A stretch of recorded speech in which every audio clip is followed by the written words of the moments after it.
Good point. Yeah, because there's just reasons not to no-till, and there's reasons to no-till if you're capable of doing it. And I think the no-till world says to producers that if you're no-till, you have to be a no-tiller.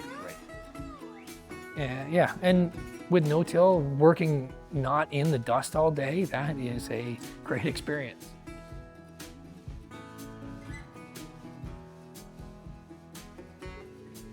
Hello and welcome to this episode of Winning with No-Till. This time we're at Blackstock, Ontario with Scott Swain. Thanks for joining us, Scott, in this conversation.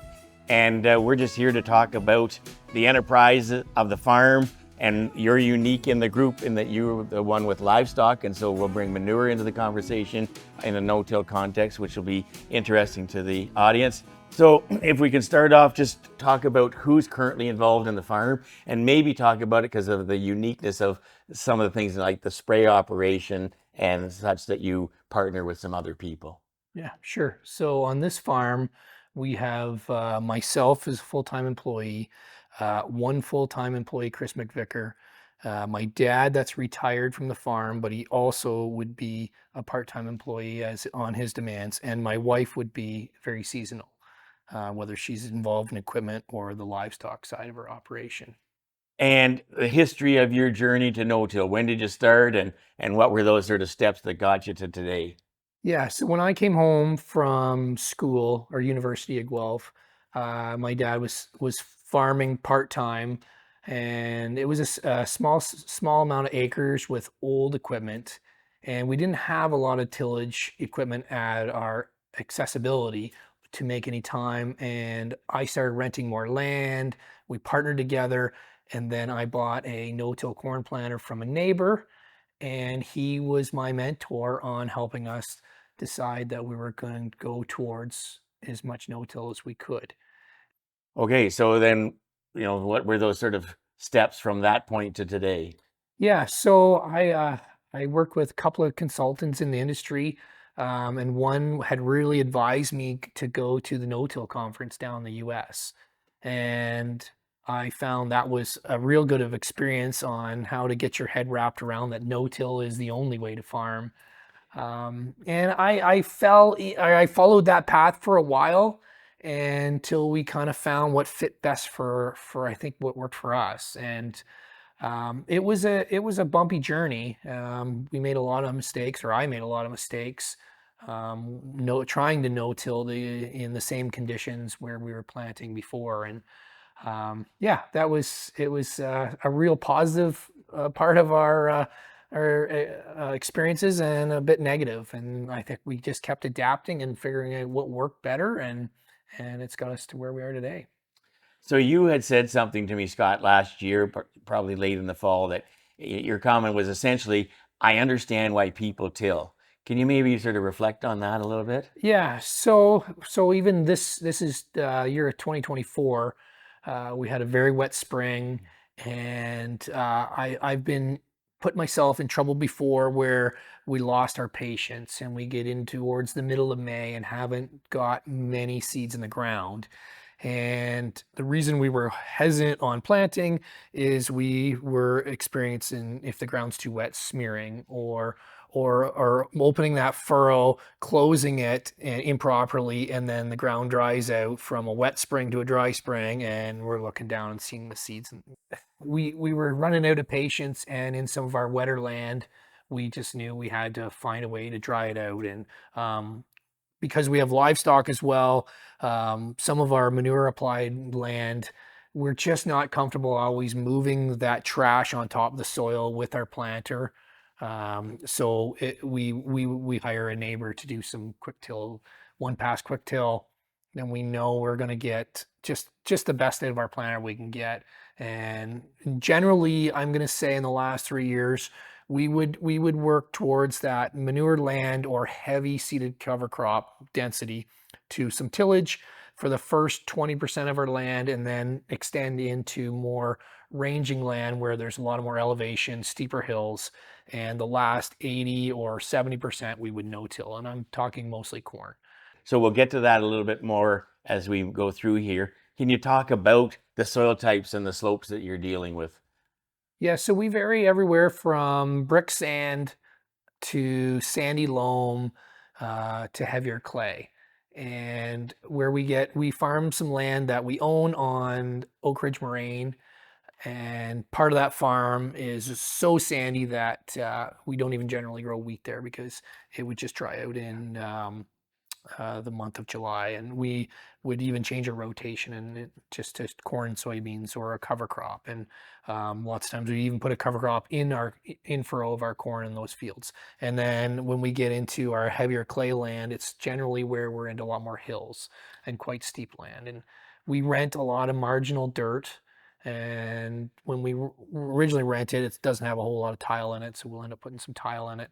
And when you say you put tile in rented land, do you have a longer term lease agreement with those landowners because of putting the tile in? We do. Some of our landlords have given us written agreements. Some have given us verbal agreements, and a good friend of mine that's also a mentor of a cash cropper told me probably 10 years ago that if he tiled every farm he rented when he rented it, he would have been a lot better off today than. So this soil is from that field up on number 7 highway that you tiled half of it, and the lower part, I guess, which was the wetter part, and then planted the more steep part of that field. And so that's sort of a nice loam, sandy loam soil in there. Yeah, so that was a McGill farm, we call it, and they had that farm and pasture, I'm going to say, for probably 10 years before we rented that farm. They just were changing their lifestyle and it became available. And yeah, so we only did a little bit of tillage this spring on that farm down on the lower side of it. You can see where it was quite wet, and anywhere the higher land we just continue no till, and it's so steep that anywhere we do work on any of the hills would have significant washouts. So when you look at this field today, or since you planted it and stuff, you know, did you do the right thing? Because the problem is in this farming game, because of the weather difference from year to year, the one thing that's right for a field this year, not necessarily right for the field next year. And so, like, how do you make those decisions on what gets tilled and what doesn't get tilled? Yeah, so I guess to go back to the question you had before is that do I see a reason for tillage? I really do, especially if you're like for us, if we're scaling in size, because I think the window of planting is the month of May, and we're vulnerable to the calendar whether we like it or not. And if the land and the heat's not drying out the land ourselves, one piece of quick tillage every 4 or 5 years, I don't think has really a negative impact for us. So that just allows us to get in there and keep that planter running. And we have a Kinsey 12-row corn planter that's very forgivable and seems to work very well even in moist soils. So as long as we can keep those traction wheels rolling, then yeah, and we can keep that planting in that mid or first to mid or end of May, we will these sandy soils, sandy to loam soils generally will produce a crop. Can you talk about what the crop mix is and what the rotation is for that sort of fits in with the no-till and reduced till system? Yeah, so we're a corn, soybean, wheat rotation with a cover crop after our wheat. That would be our main for rotation right now. We have interseeded a lot of corn acres, silage especially with cover crops. We aren't anymore just because we just didn't see the long-term benefit for all that work that was involved. So a lot of our silage ground, we just go in and plant a cover crop after if the season allows us to. But with the no-till, one of our biggest key things that I think we did that allows us to manage that system best was the RTK on our tractor. Because we have the RTK, whether it's soybeans or corn this year or next year, it just to be able to move that planter over 4 or 5 inches to go in a row or close to the row just allows us to deal with the trash. With after the silage corn, do you put wheat in that case, or you put that in cover crop and goes back into soybeans? Our silage corn would follow back into soybeans, correct? Yeah, yeah, and we can usually see, especially like that's one of the reasons that I would say no-till isn't just the perfect system for us is the soybeans usually can be more advanced in that silage ground opposed to the corn stalks, Yes. right, where we get Hmm. that sun and the heat. Hmm. Doesn't mean we change our practices. I think just because we don't have a huge investment in tillage equipment, we're just trying to keep those costs low. You got beef cattle on, but it's in a feedlot scenario. Do you have forages? We do. Yeah, we would have I'm going to say anywhere from 60 to 80 acres of alfalfa grass hay. We just have taken any of our marginal pieces of dirt that we're not interested in getting the big equipment in and see it down. So we haven't rotated that through the rest of our cropping system. And hay is important for us for the introduction of our livestock. So we just like to. So when I talk to many no-tillers, they are into it because of, there's the tangibles, so the costs and stuff like that, but there's the intangibles, and you sort of mentioned, cutting back erosion on your slopes now. But is there sort of a philosophy of why Swain beef is into the tillage system that they're into, which is primarily no tillage? Yeah, so the number one reason we were heading into the no-till world was for investment reasons. We needed to buy a planter and a tractor to start scaling up our operation, and we didn't have the financial ability to invest in all that good tillage equipment at the same time. Interesting. So, and either when my dad was farming part time, or I was farming part time, we didn't necessarily have the manpower to be doing both jobs at the same time. So now that I farm full time and he's retired, we keep our operation, I'd say, fairly tight. So our hired man runs a sprayer full time. I run the planter, and we'd have my dad or someone else would be the seed tender guy or the fertilizer tender guy, and a shuffle man for repairs. And that's been a great system for us. Can we talk about the cover crops? Sort of when did you start into cover crops relative to when you started no tilling? Yeah, so our cover crops started, I would say, when I spent my first year down in Indiana at a no-till conference. It was I'm gonna say, I don't know, there was close to 20 years ago, but it was going gangbusters that in that southern part of the US, and they were doing it to conserve moisture. I remember those conversations and those presentations, and I really believe that we were going to potentially go into drier and drier seasons, and we were looking to have that biomass to hold that moisture there for longer and longer. And yeah, so we were planting green and doing everything that the presentation said would work great. It worked, but it didn't always work the way we were expecting it. Okay. Uh, when we just didn't have enough experience, and I think all that stuff can work and work very well. Just we didn't know when to apply it and when not to apply it, and how to address those wetter soils and dry soils, and what our expectations would be of what that crop's going to look like, and we're always adapting. And when we remove a crop from, especially wheat, or we used to grow barley, if we could put a crop into that field and then graze it, we would be able to get not only spread that manure for free, but get that interaction of that soil biology working from the grazing activity, right? I have a lot of neighbors that are cow calf operators and do fantastic job with pasture management, and I think I've learned a lot from them, and that's what we've been trying to introduce, especially on our home farm here that we're on. And so in that context, what species and is it a recipe or is it a very simple mixture and has it changed over time? Yeah, I guess so. We used to focus on cereal rye, and I would struggle with no-tilling corn back into cereal rye, especially if it wasn't desiccated early in the fall. And that was a frustrating process for me. So now we would still use some cereal rye, but a lot of oats, tillage radish for the root development, and some turnips and mustard. Um, we didn't have much luck with crimson clover, so we used a little bit of annual ryegrass, stuff like that. Anything that's easily to be eaten Hmm. or to break down quickly. And where in the system do cover crops fit for you? Like after wheat for sure. Wheat's the easiest, so and that's when we generally have the most time.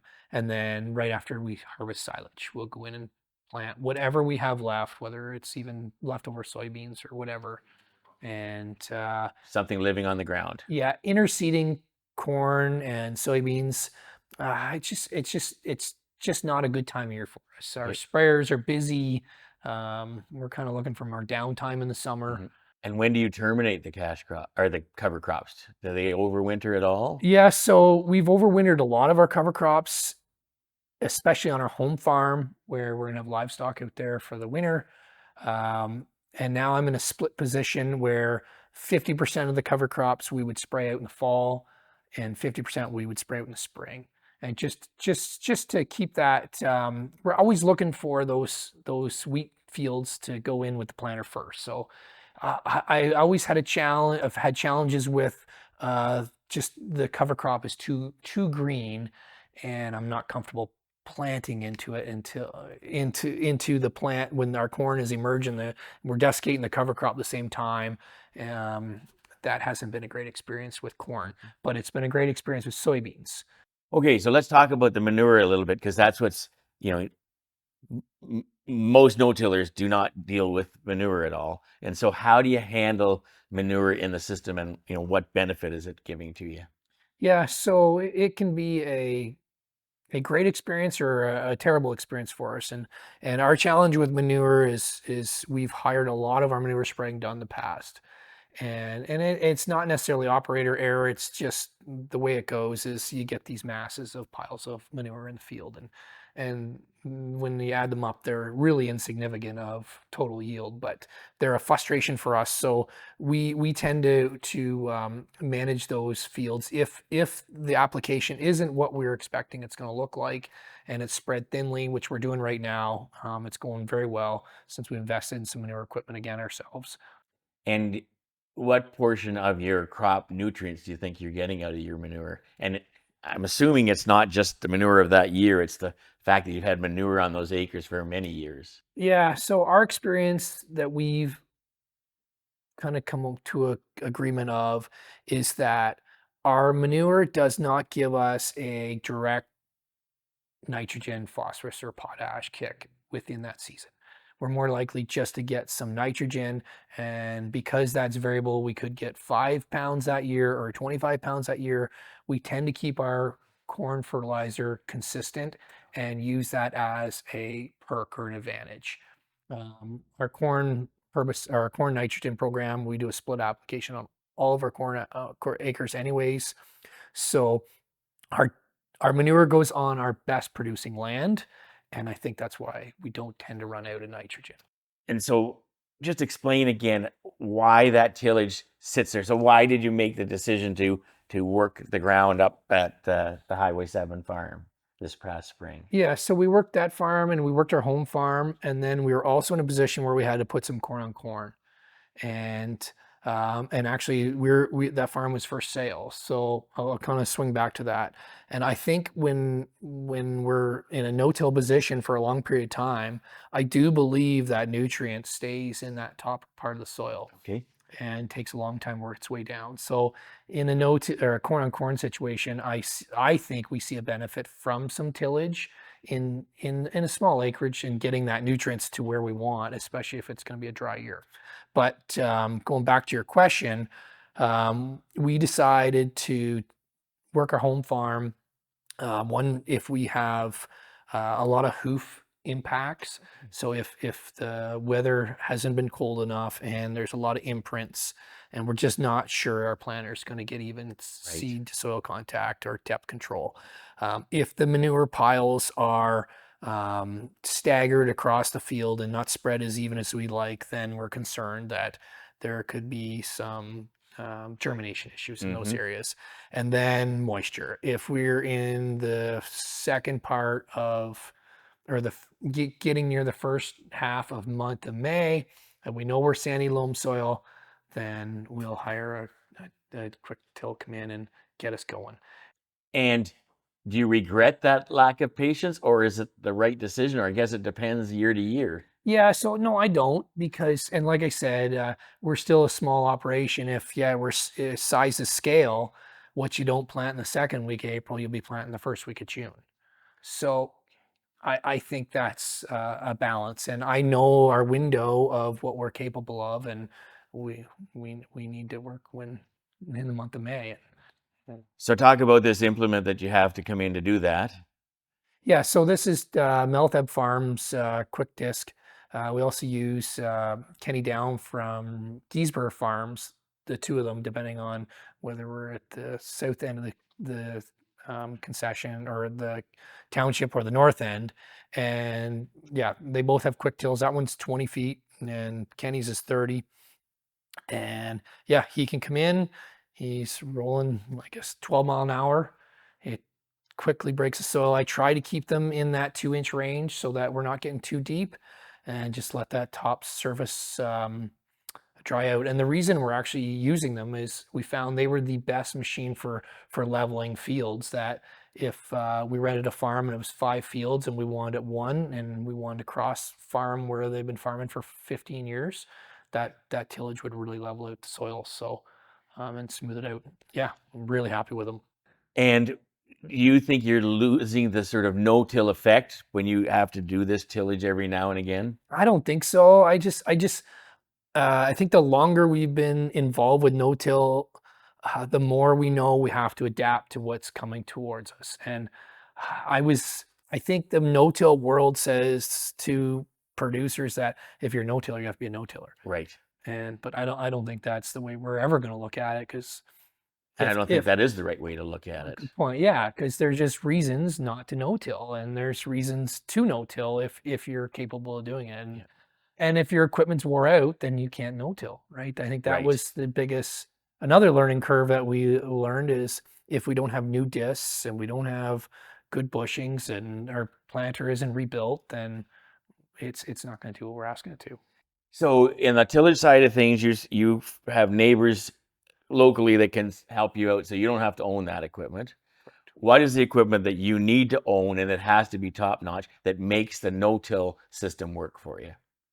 Yeah, just the planter, right? Really? Yeah.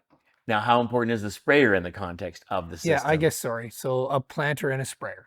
Okay. Yeah. So having a self-propelled sprayer has been, um, a game changer for us because we can spray on time adequately and multiple acres in a short period of time. And, everything gets desiccated, burned down either pre-plant or within planting.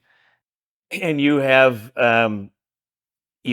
the soybeans planted with this unit here, and then No, your cover crops you use your own yes. So Great actually, Plains. so that's the Meltheb's unit. They would plant a percentage of our wheat. Spring Grove would plant some of our cover crops, and then we have an old drill that we would plant a percentage of our wheat and all of our or a percentage of our cover crops. Whoever we'll run the drill when we need to, but all of our soybeans are planted in 30-inch rows. So our corn planter plants our corn, and then it plants all of our soybeans. Okay. And so we don't plant anything in 7.5s other than wheat. And the self-propelled sprayer is kind of a game changer in terms of making the system work. Yeah, we've been really lucky. I've got a couple of neighbors on that. That's a case sprayer. I think that would be our fourth case sprayer we bought new. That were a third, and a third. And we've either operated them ourselves or one of our employees would operate them. And we rotate through that machine. And we have a second New Holland sprayer with a fourth partner. And yeah, it's just given us the capability of covering all of our acres. And our motto was if we don't plant or we don't harvest it, we don't spray it. And the combine, how important is the combine vis-a-vis sort of residue management setting you up for no-till in the next crops? Yeah, so this is a 5088 case combine. We've had it for I think 4 seasons. Nothing extreme. We're the biggest residue management I would say is our Commer cornhead choppers that allow. I think that really helps us from the matting. We've used the chopping head before, and I just find it's much easier to handle the residue in the spring with the corn planter, planting soybeans in between the corn rows with those comers. The pieces are smaller, they're easier to move. We just don't have much bunching. We bale 100% of our, well, sorry, 95% of our straw for bedding, so we don't blow a lot back on. And So the people that are, probably watching this and are thinking to explore, they're kind of wondering, can I make that work with my current planting equipment? So if you're going out to buy a new planter or a new drill, do you think that that is a different unit because you've got significant amount of no-till in the operation than you would buy if you were straight conventional tillage? no, I don't think so. I have not seen the difference. I think all these planters have the capability of cutting well if the discs are not wore out, or the closing wheels, you may be putting an aftermarket closing wheel on, or a no trash, um, some Martins or Yetter trash wheels on it, whether hydraulic or pneumatic or floating. I think it's really your preference on how you want to manage it and how particular you are in the field. But I really think any planner is capable of doing it, uh, as long as it's well maintained. And we talked about the equipment key components of the system. What are these sort of other pieces of the management that is critical to making the no-till system work? Whether we talked about residue management a little bit, you talked about equipment setup and maintenance, crop rotation, cover crops. What about this whole thing about timing and patience? You seem to indicate you struggle with that a little bit if you get into the middle of May and you haven't been able to do anything yet. Um, Talk about that a little bit. Yeah, so moisture content in the soil is very important, and the more seminars or no-till courses I take, they talk patience, patience, patience, and that I'm learning that from some of my neighbors that are fantastic farmers, and their patience is unbelievable, and I'm not near as patient as some of them, but I think the patience window and the time management window, it could collide They at some collide. I point. agree. And when you get enough, I don't have enough experience, but I think as we're getting more experience, we know what our window is. And I think that means if we're planting too late, we don't have big enough equipment. And I think that's what we would adjust for. But right now, where we are, we can manage that. Now, one question or comment that I'd have for you is I'm just amazed by the genetics that's made available to us today. And does that genetics give you a bit more buffer in terms of, yeah, if I don't get it in on the 10th of May, but I get it in on, the 25th of May, it's not going to make that much difference to my overall yield. Do you buy into that, or you think that because again, one problem that's always been out there is that the whole idea about planting timeliness had two parts to it. It's plant as early as possible when the soil is fit. And the last part of that seemed to fall off of the radar for many people for many years. Yeah, I would agree with you. I'm no expert in genetics or seed varieties as far as that goes, but I definitely am seeing our yields or our our maturity of our commodities maturing much quicker in the window that we are growing in. I think climate change has also had an impact on that, Okay. right? We're generally have more frost-free days, and going to be very careful in saying that we don't have a frost in early September Yeah. this year, but we tend to get that extended season. So our seed wrap is pushing us into longer varieties as well. We talked about residue management. I just have these pictures of this is the wheat field outside the yard here, and you combined it. And I sort of looked at where the combine was and where the combine wasn't. And so you can see on the left side of that picture a lot less chaffiness than sort of right in front of us. And then when I went over to the chaffy part, it was pretty like heavily there. But that drill that you're using to put the cover crops in, and it's still early, that doesn't seem to hinder you very much. I think it's an advantage. So yeah, because our combine doesn't have great trash control or fine control, the cover crop is almost a pass a tillage. right? Agreed. As we're breaking that soil Mhm. and it's replanting, and as that crop emerges, it's breaking that open and then allowing the insects or worms to come up and get some soil contact, and it's been an advantage. So I think maybe that's our reason we're not seeing the combine windrow. Again, for people that are trying to make a decision, is there something here that I can sort of take on and head down this path? And you talked about a little bit in the conversation we've had so far, some of the hurdles that you have to think about in terms of no-till or reduced till. And common ones are, fertilizer management. I get the stratification, delayed planting, slower emergence, uneven crops, and even soil compaction. Are these things that you've come up against, or are there other hurdles that you just want to make people aware of as they look to explore maybe following a path towards less tillage? Yeah, so I think fertilizer for us is very important to go inner 2 by 2 if we can. And I understand why people don't, right? For sizability but for us it's worked very well.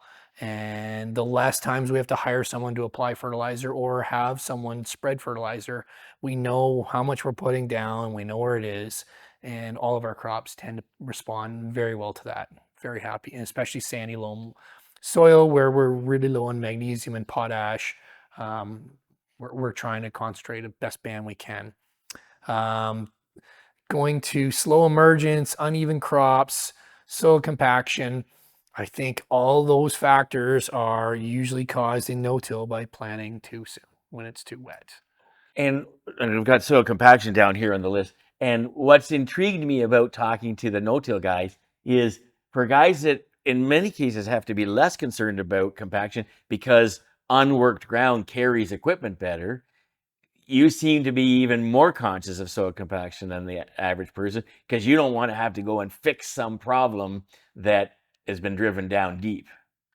Yeah, Like I'm just looking at these new tires that you put on the combine. You went to VFs.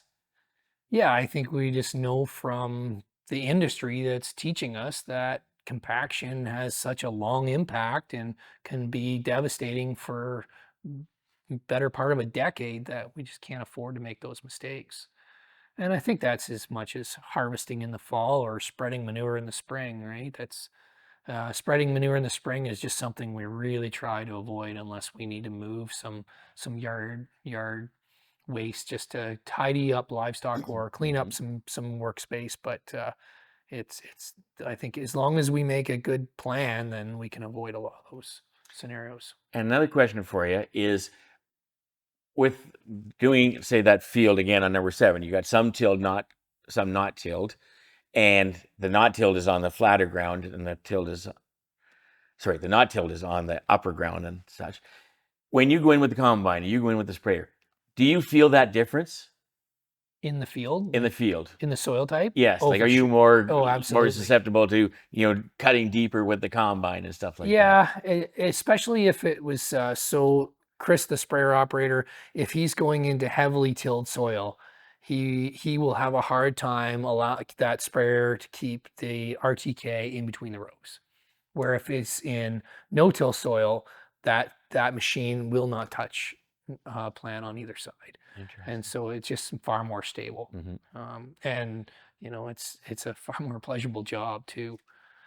Yeah, and with no-till, working not in the dust all day, that is a great experience. Yeah, nobody's really talked about that. That's Yeah, true. yeah, where you're not cleaning windows every Is your equipment 5 hours. in general cleaner working whatever operation you're doing on no-tilled? Oh, for sure. Yeah. Absolutely. Okay. I would say most of our stuff would stay a lot cleaner. Okay. So, and this is an interesting question because most of the guys have, they struggle to come up with any place that they're losing in no-till. You've identified some places where you're losing in no-till. So maybe just address this a little bit. Um, are there places that, you think the no-till has been hurting you? Weed control, no. I don't think we have had any. I'm going to actually reverse that and say I think our weed control is much better because we're earlier and we're using herbicides that are targeting those problem weeds. We're not waiting. And I think that's very important for us. We're using a desiccate, and whether we're using extend or a pre-emergent, that if we're not getting good control in that emerging corn, we go back, and it's not even a question. We just we're ahead of it, which has made it I'd say a big impact on our yields when we know we're trying to keep that critical weed-free period clean. Okay. Um, Wetter crops, is our crops maturing slower than what they would if we did tillage? I don't really know. I'm going to say I don't think so. I think there's a window where those crops finish, and um, the only time I would say that's happening is if we were pushing that element of wet soils at planting. Okay. Then we're going to see that poor weak germination where it's uneven. If we hit it proper, or if we hit it timing right, if we're patient, I think we can have the same success as the field beside it. A lot of non-no-tillers really don't like the roughness that the crop looks in that first few weeks after it emerges and such. But the no-tillers that I talk to say, we don't worry about that part of the season at all. It's what happens when the combine gets in there is all that matters. Yeah, yeah, and I do. An uneven crop doesn't change itself, in my opinion, and I would see that in the combine. And I'm not saying those guys aren't correct, but if the crop doesn't emerge, and especially a corn crop, Mm-hmm. it doesn't usually fix itself. And I don't really even mean emergence. I just mean if you look at a soybean field at sort of mid-thigh or like up to your knees in the spring, it can look, the no-till one, you always can tell the difference. But that is always, very seldom is that indicative of a big yield difference. Very true. Yeah, yeah. So, yeah, I think you're right. Interesting. Okay, so, and again, your system is different in that the livestock is in there and you're trying to manage these different soils and get a little bit of tillage in there to get that season started if you need it. Where are you winning with no-till? Yeah, so as I think this through, one of the great experiences we're having is we don't have multiple people and equipment moving in the spring at one time. And that generally can cause headaches or breakdowns or restriction of manpower. So if we have a sprayer and a planter running, then it's either the sprayer's operating or the planter's operating. So we're self-contained. So Chris can do his job and I can do my job, and we're not worried about going to help an employee fix something that's above and beyond what they can do. And that allows us to focus on what we're doing and get it done. And I think it'll really allows us to concentrate on keeping that window of planning window really short. Change of heart. Would there ever be anything that would drive you back to sort of full conventional type of a system? Full no, but more tillage would be if we were to increase in size. If we had way more to do and a smaller window and farm more marginal land that was wetter, I think some of that land, one pass tillage, they can go, you're able to systemize a system that I see some neighbors that are huge farmers and do a great job, and tillage, they know they can go to that field plant in 2 days. And it's, they're capable of doing so much. And like last question, and we're almost at the end here. Are there any next steps in your operation that see you, changing the sort of footprint and the way you farm right now? Yeah, I think instead of investing in equipment like tillage, we would partner with somebody, or if we can't hire them, then I think, because if we're only going to use tillage in a small fraction of our operation, we would try and bridge that with someone else that it would be a good fit for them and good fit for us. Uh, if we're going to scale larger, then I think a bigger planter, bigger combine, and a bigger sprayer. Those would be the three things we would focus on.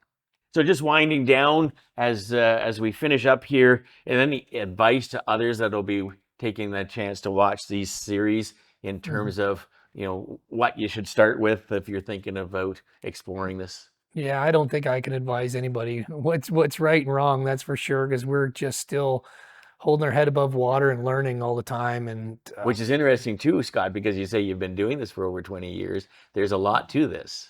I think there's just a lot to the whole industry. Yeah, it's we aren't better farmers than any of our neighbors, and I think we learn from them every year. And we're in an area where I think a lot of them are sharing a lot of information with us, which has been a great place. But yeah, uh, I think like weed control, patience, and listen to, pick up what the guys that are doing a really good job are doing. Um, if they're willing to share their information, it's probably right. And somebody trying to approach it by just trying to take a field of their own with their old regular conventional planter and doing that, is that the way to go, or would they be better off to try and rent that job done by somebody that really knows how to no-till, so that the equipment is right, the timing is right, because that farmer is helping them make the decisions? It's kind of hard to go cold turkey with a conventional planter and just drop it in untilled ground. Maybe both. I don't think there's any reason you wouldn't try. Like, there's enough information out there. I don't think it's that complicated. As long as your equipment is capable of cutting a trench and closing a trench, and you can measure your seed depth, that's about it. Good. Okay. Well, Scott, on behalf of those that'll take the opportunity to see this episode, thanks very much for contributing. Thanks for letting me sort of follow you around the last few months of this year and last year to chronicle how the business or how the farming side of it happens. I've really appreciated that, and thank you so much. Well, thank you. I've learned a lot from you while you've been here. Okay, awesome.